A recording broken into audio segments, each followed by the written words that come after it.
कुमारी शैलजा जी, Bhupesh Baghel ji, TS Singhdeo जी, दीपक बैज जी, ताम्रध्वज साहू जी, चरणदास महंत जी, Congress party के मंत्री, MLAs और स्टेज पे वरिष्ठ नेता, हमारे प्यारे कार्यकर्ता, छत्तीसगढ़ के भाई और बहनों, प्रेस के हमारे मित्रों, आप सबका यहां बहुत बहुत स्वागत, नमस्कार।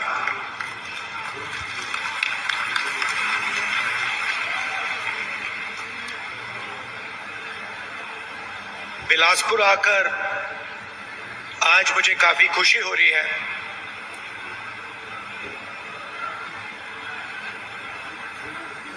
बैठा था और मुझे ये रिमोट कंट्रोल दिया गया और कहा कि देखिए, इस पे आप इसका बटन दबाइए। और जैसे ही हमने बटन दबाया तो हजारों करोड़ रुपए सीधे छत्तीसगढ़ के गरीब जनता के बैंक अकाउंट में गए।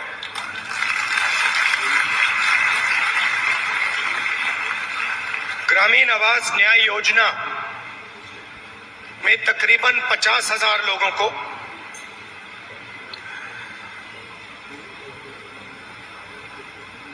1-2 सेकंड में बैंक अकाउंट में पैसा मिला। पीएम आवास योजना में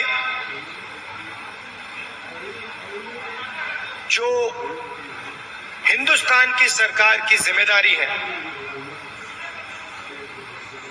उसमें अभी हिंदुस्तान की सरकार ने जो छत्तीसगढ़ को पैसा देना था वो नहीं दिया है और 7 लाख लोगों को जो आवास दिल्ली की सरकार के पैसे से मिलना था वो नहीं मिला। उनके लिए भी आज छत्तीसगढ़ की सरकार पैसा दे रही है।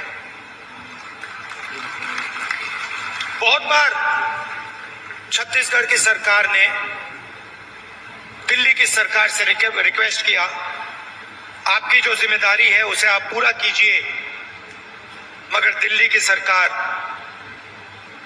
अपनी जिम्मेदारी नहीं निभाती है। आज तकरीबन 1200 करोड़ रुपए रिमोट कंट्रोल से आपके खाते में गया है और अगले 5 साल के अंदर छत्तीसगढ़ की सरकार 500 करोड़ रुपए ऐसे रिमोट कंट्रोल से आपके खातों में डालने जा रही है। हमने चुनाव में आपसे 2-3 वायदे किए थे, छोटे वायदे नहीं थे। छत्तीसगढ़ को बदलने वाले, छत्तीसगढ़ की नींव को मजबूत करने वाले वायदे थे। किसानों का कर्जा माफ, बिजली बिल हाफ और 2,500 रुपए प्रति क्विंटल धान के लिए हमने ये वायदे किए और देश के प्रधानमंत्री नरेंद्र मोदी जी ने कहा कि कांग्रेस पार्टी इन वायदों को पूरा नहीं कर सकती है। सच्चाई आपके सामने है। हमने जो वायदे किए थे,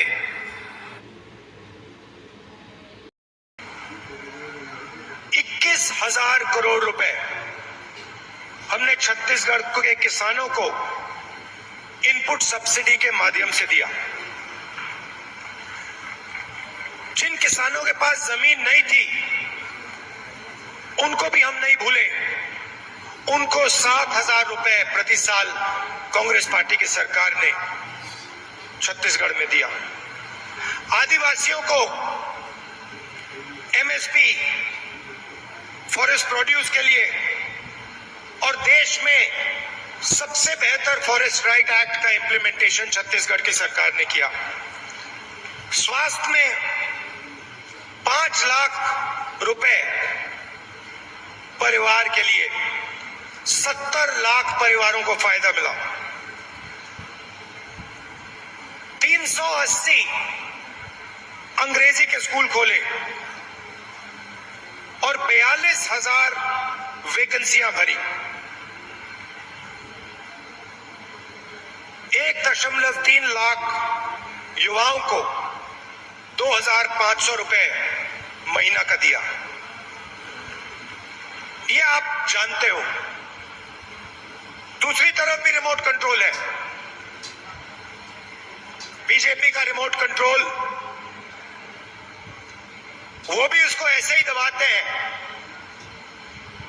मगर हमने रिमोट कंट्रोल को कैमरा के सामने दबाया।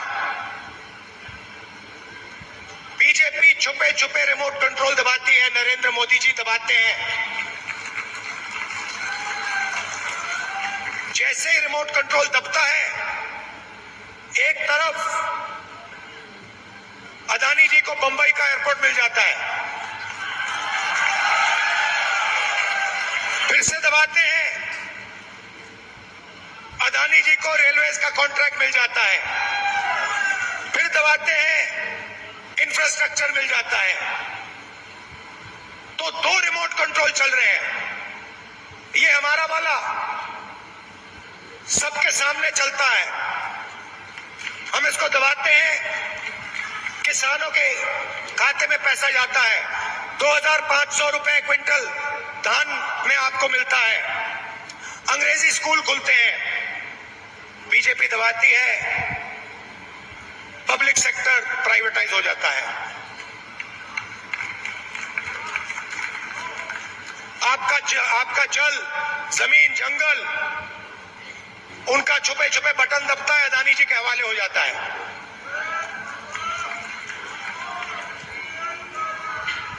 तो 2 तरीके के रिमोट कंट्रोल हैं। अब मैंने उनके रिमोट कंट्रोल के बारे में पार्लियामेंट में बात उठाई। मैंने नरेंद्र मोदी जी से पूछा कि मोदी जी, आपका अदानी जी के साथ क्या रिश्ता है?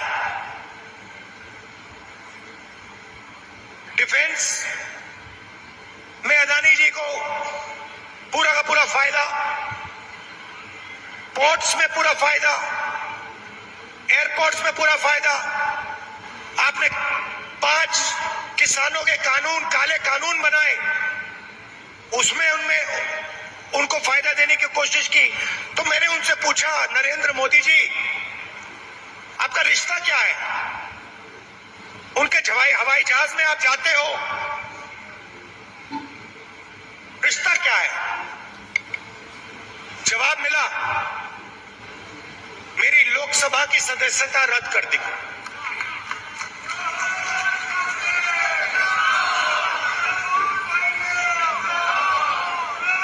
कोई फर्क नहीं पड़ता, हम कांग्रेसी हैं, हम सच्चाई रखते हैं आपके सामने।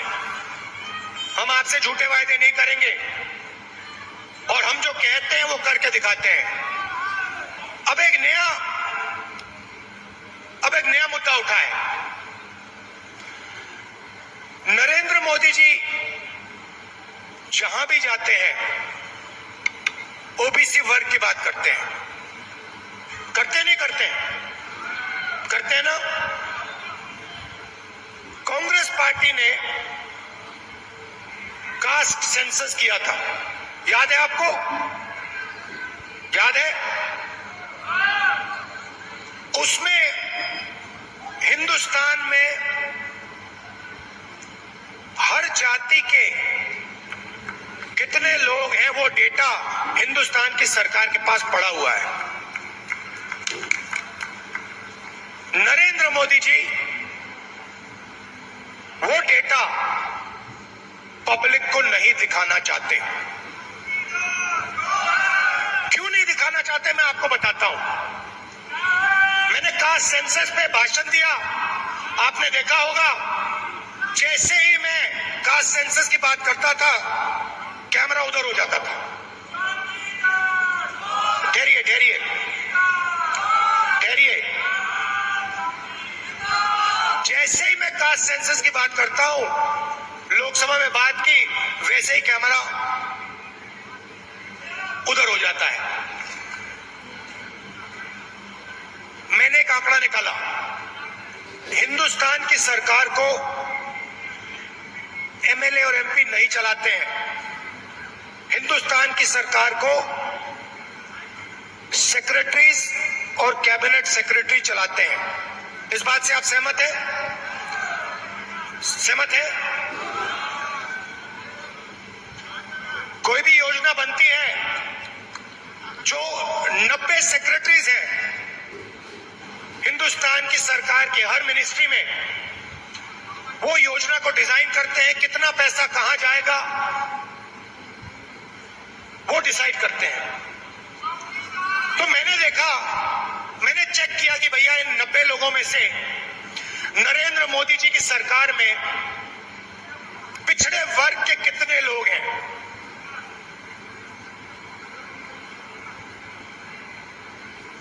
आप हिल जाओगे।